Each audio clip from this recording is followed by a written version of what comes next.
നമ്മുടെ കേരളത്തിൻ്റെ കഴിഞ്ഞ 8.5 വർഷമായി നടത്തിക്കൊണ്ടിരിക്കുന്ന വികസന പ്രവർത്തനങ്ങൾ നമ്മുടെ കേരളത്തിലെ ജനങ്ങൾ നല്ലപോലെ ഏറ്റെടുക്കുന്ന കാഴ്ചയാണ് എല്ലാ സ്ഥലത്തും കണ്ടത്. 8.5 വർഷക്കാലം കൊണ്ട് അസാധ്യമെന്ന് കരുതിയിരുന്ന നിരവധി വികസന പ്രവർത്തനങ്ങൾ പൂർത്തീകരിക്കാൻ കഴിയും. അതോടൊപ്പം തന്നെ ജനങ്ങൾക്ക് ഉള്ള ക്ഷേമ പ്രവർത്തനങ്ങൾ നല്ലപോലെ നടപ്പിലാക്കാൻ കഴിയും. നിങ്ങൾക്കെല്ലാം ഓർമ്മയുണ്ടാവും, ഒരു കാലത്ത് ഈ പുതിയ സാമ്പത്തിക നയത്തിൻ്റെ എല്ലാം ഭാഗമായിക്കൊണ്ട് ക്ഷേമ പ്രവർത്തനങ്ങളെല്ലാം പിന്മാറാൻ പറഞ്ഞപ്പോഴും ഇടതുപക്ഷ മുന്നണി ഗവൺമെൻറ്റുകൾ ഈ ക്ഷേമ പ്രവർത്തനമായിട്ട് മുന്നോട്ട് പോകണം എന്നുള്ള തീരുമാനമെടുക്കുകയുണ്ടായി. അതുകൊണ്ടാണ് 10-60 ലക്ഷത്തോളം വരുന്ന പാവപ്പെട്ട ആളുകൾക്ക് വിവിധ രീതിയിലുള്ള ക്ഷേമ പെൻഷൻ നടപ്പിലാക്കാൻ നമ്മുടെ കേരളത്തിൽ കഴിഞ്ഞു. അത് 1-2 മാസം അല്ലെങ്കിൽ 2-3 മാസമൊക്കെ കുടിശ്ശിക വന്നു കഴിഞ്ഞപ്പോൾ വലിയ രീതിയിലുള്ള ആക്ഷേപങ്ങൾ ഇടതുപക്ഷ മുന്നണിക്കെതിരായിക്കൊണ്ട് ഗവൺമെൻറ്റിനെതിരായിക്കൊണ്ട് നടത്തുകയാണ്. എന്നാൽ വലിയ രീതിയിലുള്ള സാമ്പത്തിക പ്രതിസന്ധി പ്രയാസവും നേരിട്ടപ്പോഴും അതിനെയെല്ലാം മറികടന്നുകൊണ്ട് ഈ പാവപ്പെട്ടവർക്കുള്ള എല്ലാ ക്ഷേമ പദ്ധതികളും പെൻഷൻ പദ്ധതികളും നടപ്പിലാക്കാൻ വേണ്ടിയുള്ള ഉത്തരവാദിത്വമാണ് ഇടതുപക്ഷ ജനാധിപത്യ മുന്നണി കാണിച്ചത്.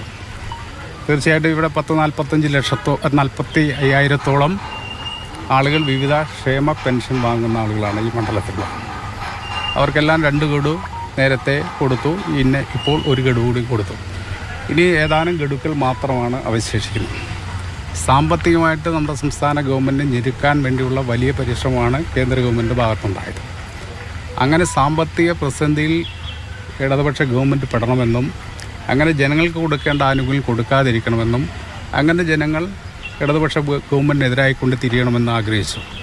പക്ഷേ അതിനെല്ലാം അതിജീവിച്ചുകൊണ്ടാണ് കടമെടുത്തിട്ടാണെങ്കിൽ പോലും ക്ഷേമ പദ്ധതികൾ നടപ്പിലാക്കണമെന്ന് ഇടതുപക്ഷ മുന്നണി ഗവൺമെൻറ് തീരുമാനിച്ചു. അതുകൊണ്ട് തന്നെ ജനങ്ങളെ അസംതൃപ്തരാക്കാൻ കഴിയുമെന്നുള്ള പ്രതീക്ഷ അതോടുകൂടി അസ്തമിച്ചു. ഇവിടെ വലിയ രീതിയിലുള്ള വർഗീയ പ്രചരണങ്ങൾ നടത്താൻ വേണ്ടിയുള്ള ശ്രമം നടത്തി. വലിയ രീതിയിലുള്ള പണത്തിൻ്റെ ആധിപത്യം ഉണ്ടാക്കാൻ വേണ്ടി ശ്രമിച്ചു. ഇതിനെയെല്ലാം അതിജീവിച്ചുകൊണ്ടാണ് ജനങ്ങളെ ഒരുമിച്ച് നിർത്താനും ജനങ്ങളുടെ ഈ തെരഞ്ഞെടുപ്പിൻ്റെ പ്രാധാന്യം മനസ്സിലാക്കാനുമുള്ള ക്യാമ്പയിനാണ് ഇടതുപക്ഷ ജനാധിപത്യ മുന്നണി ഏറ്റെടുത്തത്. 177 ബൂത്തുകളിലും അതിൻ്റെ സന്ദേശം എത്തിക്കാൻ വേണ്ടി കഴിയും. 10,000-കണക്കിന് ആളുകളെ പങ്കെടുപ്പിച്ചുകൊണ്ടാണ് ഓരോ പരിപാടിയും സംഘടിപ്പിച്ചത്.